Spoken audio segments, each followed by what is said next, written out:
Hey there, Aries. Welcome to your reading for December 8th through the 14th. It's Keegan. As you can see, I'm starting to get a little bit more festive for you guys as we progress through the month. Hope you enjoyed the decoration. It's actually kind of nice to be looking at some festive holiday stuff here on the desk. I did pre-shuffle this deck before starting. I'm just going to give it a couple of shuffles here on camera for those of you who like to see the cards being shuffled and mixed up. Here you go. This is a general reading for Aries, Sun, Moon, Venus, and Rising sign. Crosswatchers, you're welcome to watch and peek in on an Aries. Please do so at your own risk. I don't hold back. Energies can be reversed though, so if you feel like you are resonating more with what I'm saying for one side or the other, go with it regardless of whether you're the Aries watching or a crosswatcher who's watching me. I'm going to go ahead and dive right into the reading. I'm trying to keep these relatively short. I'm going to take the top card here off of the Oracle deck, put it here. Bottom card is going to go here. This will represent information for you as you're heading into the week, information as you're leaving the week. I'm going to give this deck one more shuffle and do a couple of cuts. Cards want to go that way. Okay, I'm just going to lay these out. Very similar to some of the readings that I did for the first week of the month. We're just going to take a look at 5 cards. Top cards represent the basic energy. Bottom cards represent what's underlying that. I'll walk you through it. And then we'll call this good to go. I have gotten lots of comments from people that they're enjoying the reading so far from last week. If you haven't checked those out, take a moment and check them out. Just keep in mind energy and time. It's a little bit tricky. This particular reading might not resonate with you where you're at right now. The week before or the week after might actually be what's more aligned with where you're at. So do check out the readings from the first week if you haven't seen those yet. They might be more geared to what you're actually experiencing. Okay, let's go ahead and dive into this. We're going to start with this Oracle card, see what we have. So this card says there's nothing sexier than my authentic truth.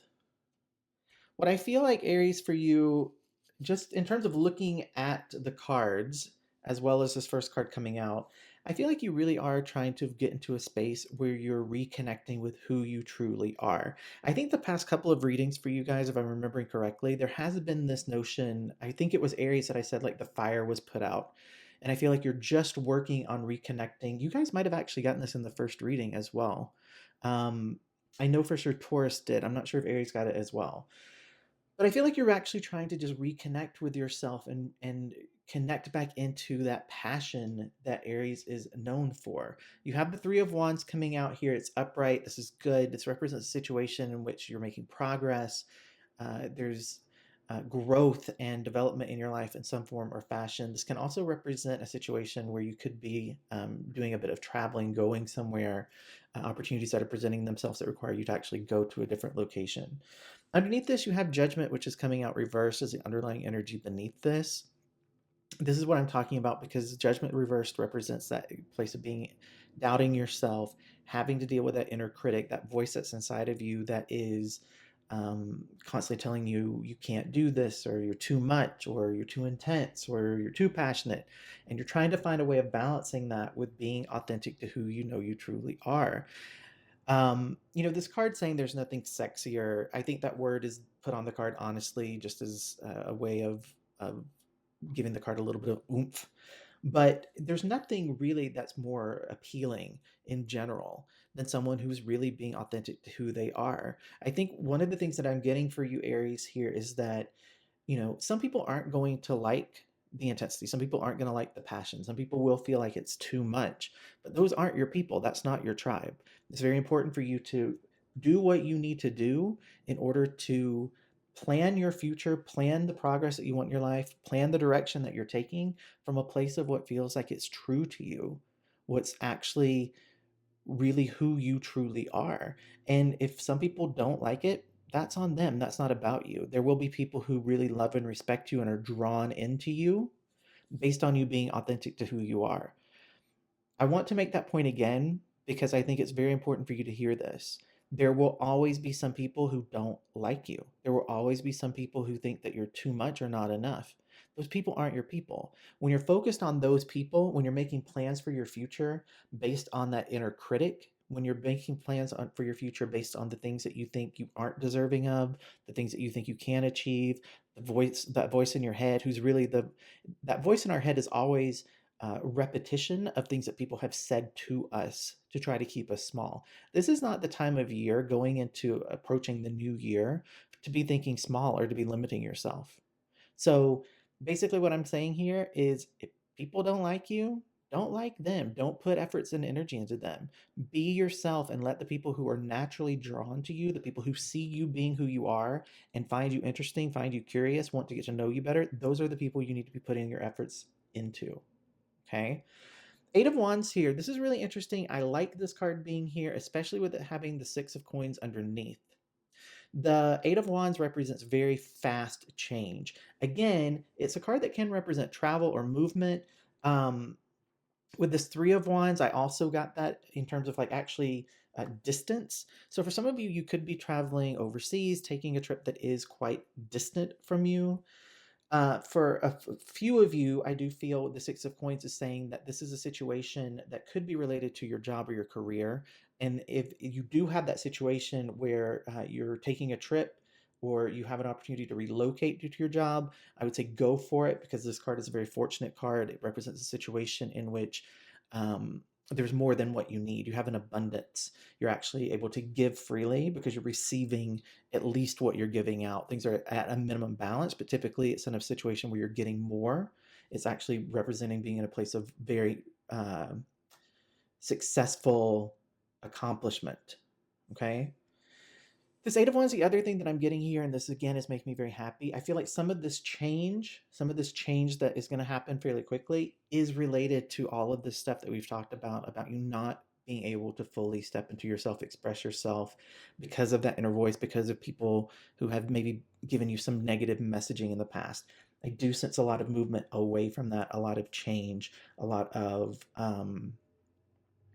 just letting stuff go, not caring about it as much, releasing it, being in a place where you realize I'm only going to invest in people who are invested in me. I'm not going to continue moving forward in situations where I'm giving, giving, giving, and I can't even depend on the person to be there for me when I need them.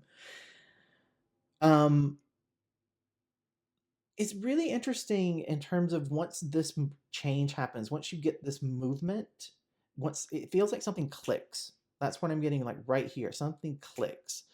Then you're confronted with this. You have this Seven of Swords coming out reversed. It feels like some of this is repetitive from the week before, but I do see little improvements here because the Seven of Swords represents a place of, again, doubting yourself, tricking yourself, not being honest with yourself. It's that card that represents feeling like you're an imposter. With this card coming out after a situation in which there is a abundance that's coming your way, you might find yourself feeling like, do I deserve this? Doubting that you are able to sustain it, feeling like you can't trust it. But what's interesting is underneath this, you have the Nine of Coins. This is another card that represents abundance, financial independence, being in a place where you're taking care of yourself. You have much more than you need. You're really sitting in a sweet place here, but you're doubting it. I need this energy to shift for you guys because this really does feel like a continuation of the first week's reading. So if you haven't watched that, go watch that. If I'm remembering correctly, I'm not looking at it, but I just feel like this energy is so familiar. Of there's all of this change, all this potential, all of this support. You have lots of cards here that are just showing really good things. But this Judgment reversed, the Seven of Swords, this is what's holding you back. And with this card coming out to begin with about needing to express and find your authentic truth and urging you to do that, hear me when I say, be who you are, embrace it. Let go of all that crap that people have put on you. Just be who you are and let people love you for that. You have the Queen of Coins here. She's come out reversed. I like her, honestly, when she's reversed um, for a couple of reasons. This card, you have the Three of Swords here. This is making me feel a little bit touchy about it, but it's okay. The Queen of Coins, when she is reversed, represents someone who's very independent, taking care of themselves, not necessarily wanting to be in a relationship, not necessarily wanting to be in a partnership. There is this Three of Swords here underneath, which represents a lot of emotional pain, hurt that needs to be dealt with, heartbreak. I think underneath this, Aries, again, something has set you on a place where you just cannot find your footing. And I feel like it is related to a relationship in the past. What I'm getting here very intensely, especially with the Seven of Swords, this would be a situation in which someone at the end of a breakup unleashed a torrent of really hurtful things.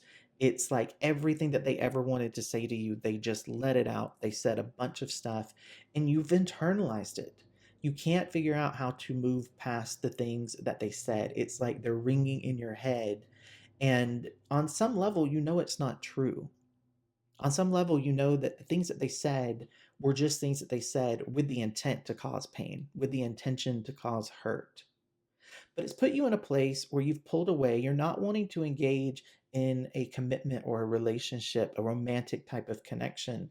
I just want to urge you not to pull away from everyone. It's fine to want to be single, but that doesn't mean that you live a life of solitude and isolation. This pain, it is intense here, but to be honest with you, the positive cards that have shown up and the fact that I do sense so much shifting and movement, I think this is going to start to fade for you. I'm really curious to see what the Oracle card is for the end of the week, because I do sense for you that you're going to get to a place in which you begin to let this go. Not quite yet. The World card has come out here reversed. This does represent a situation in which you do not have closure yet. Something is incomplete. But underneath this, you have the King of Swords who is actually coming in to work on this. The King of Swords represents someone who is very honest, very truthful. There's a mental clarity here that is making me very happy, because I feel like when I was saying that this person's voice is in your head, the things they said, those mean things are just rattling around in your head, that's going to clear up. Having that clear up, having that realization that this person, what they said, doesn't necessarily mean that that is who you are. You get to decide who you are and what that means to you. I'm going to give an example here. Let's say that someone said, "Oh, you're so clingy, you're so needy." So to that person, maybe you were. Maybe to that person, the amount of attention that you're able to give, the amount of focus that you have on someone that you care about was too much for them. It was too intense for them. That doesn't mean that you are too much or that you are too intense. It just means that it wasn't a match with that person. You don't need to change yourself or shift how you are in relationships, how you care about people, just because of that person. Because there are people who will really appreciate that, who will love that about you. But if you're not showing that to those people, see, this is what happens. Someone who isn't right for us comes along, they say something to us that makes us feel like we need to change who we are. So we change that. We aren't showing who we really are, we're trying to mask it and hide it.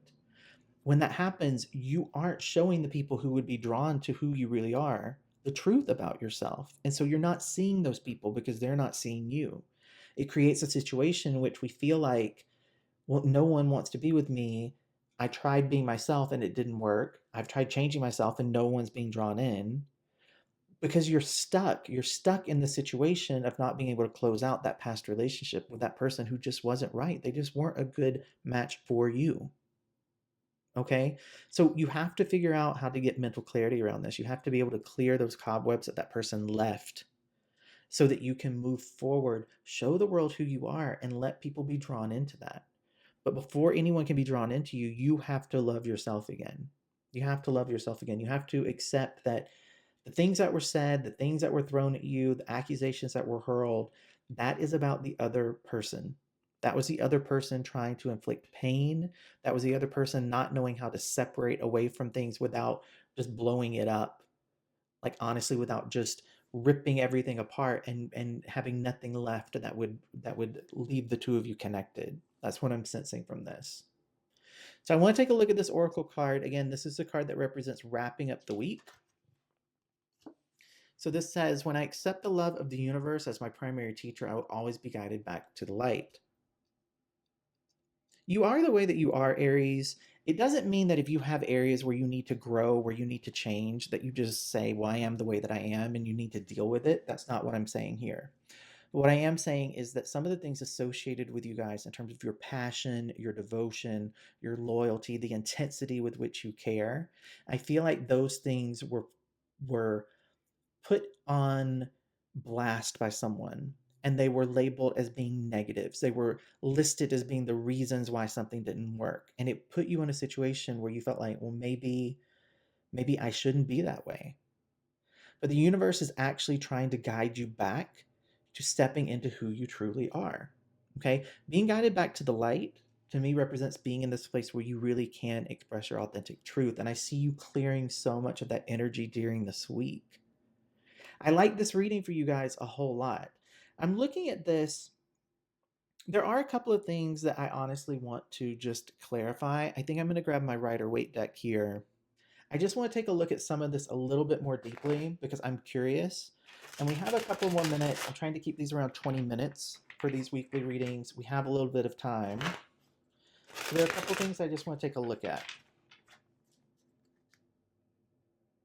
First thing I want to take a look at is honestly this Three of Wands, Eight of Wands vibe that I was getting in terms of that movement, that travel, that potential. I just want to see what card wants to come out to clarify that specific energy. Whoa. All right. So we have the Nine of Wands coming out reversed. This represents a situation where you might be feeling a little bit defensive. There's a little bit of struggle associated with this. But it's interesting because you have the Six of Cups coming out here with the Tower.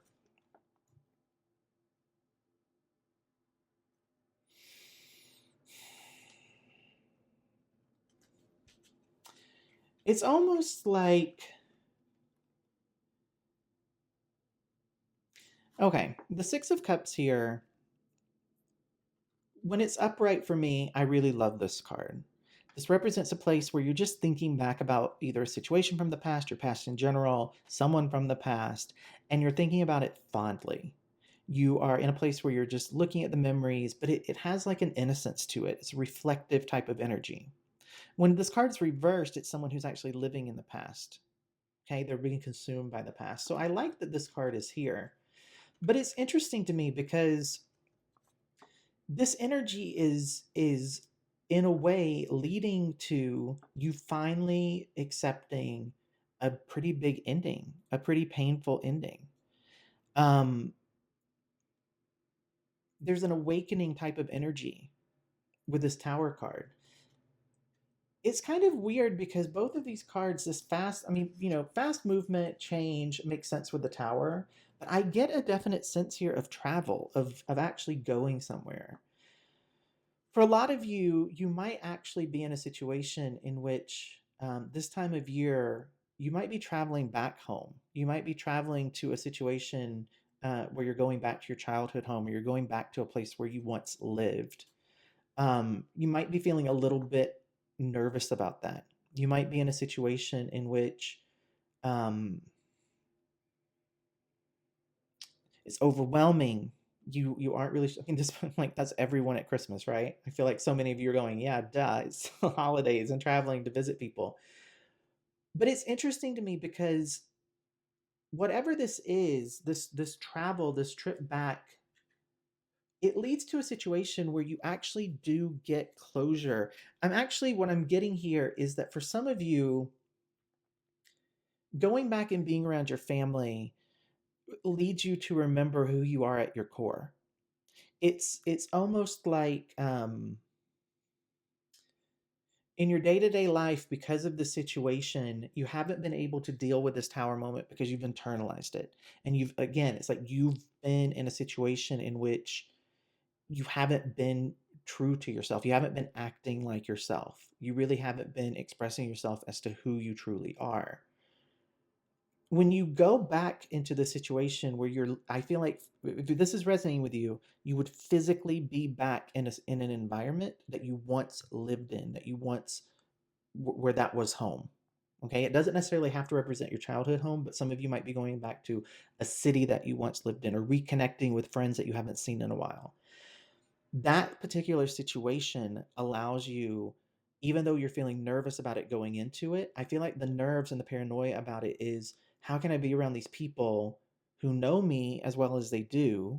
Because again, I don't get that this is a negative type of, this wouldn't be like you're going home and you hate your family and you don't know how you're going to deal with it.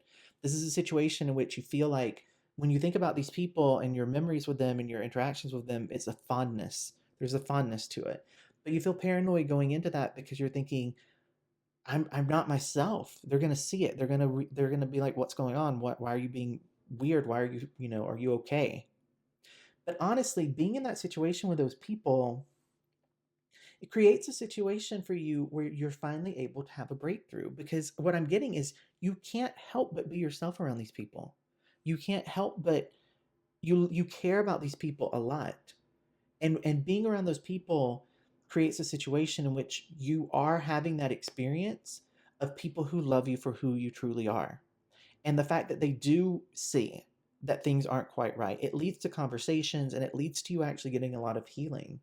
That's what I'm getting here. And again, if this doesn't resonate with you, just leave it. But I think it's important for those of you who are in that situation where you're going to be around people and during this week or the week that follows, who know you really well, go for it. Be around those people because it leads to a place where you actually do get healing around this.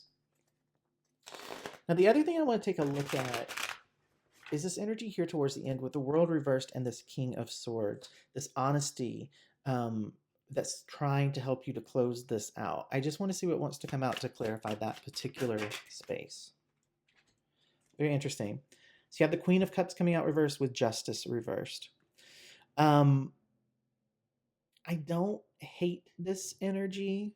I really don't. I'll explain why to you. Um, I think this is specific to what this honesty, what this truth, what this mental clarity is about. Queen of Cups here, reversed. Couple of things that I get here. Number one, the Queen of Cups, when she's reversed, the positive aspects of this is about taking care of yourself, loving yourself, treating yourself kindly. It's taking all the positive qualities of the Queen of Cups that are when she's upright are expressed outwardly, putting that inwardly. I think that's really important in terms of being able to deal with this truth and really clear out, again, that negative messaging. You have to be kind to yourself.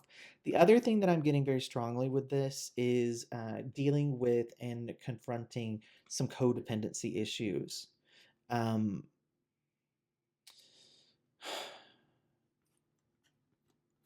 it it's a situation in which one of the things that you will realize in this truth that's preventing you from closing this out and truly moving on from it, being able to deal with it and have this finally be done, is that things don't feel fair. Things don't feel like they were balanced in terms of the aftermath. From your perspective, this other person blew things up, caused so much chaos, caused so much pain, and then they just walked away like nothing happened. And there's this energy of you wish that they hurt as much as you do. You wish that they felt the pain as intensely as you do. But I have to be honest with you, I don't feel like they do. And that you're not going to get that.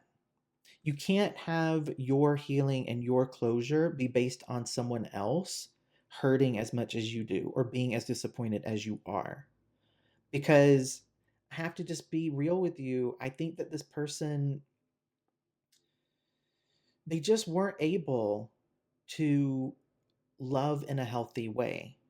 They were there basically because they have some codependency issues. They wanted someone who would give and give and give, but they didn't have a lot to offer in return. They didn't have a lot to give back. And your thinking around this is, well, why am I having such a hard time recovering from this? Why am I having such a hard time moving on when they've just gone on like nothing, nothing at all? What is it about me that's making this be so much harder? Well, it's that you were more invested. You care on a different level, you care in a different way than this person did. this person this person was all about self. This person was all about having their needs met. This person was all about having themselves taken care of. And you're not going to get closure through this person coming back with some sort of um, huge apology, or this person you seeing that they're really struggling. This is also the type of person that even if they were struggling, even if they were feeling pain, they wouldn't show it and they wouldn't share it. So I don't want you to hinge your own healing upon that person being like in the same space that you are, because I don't really feel like you were really ever in the same space with this person.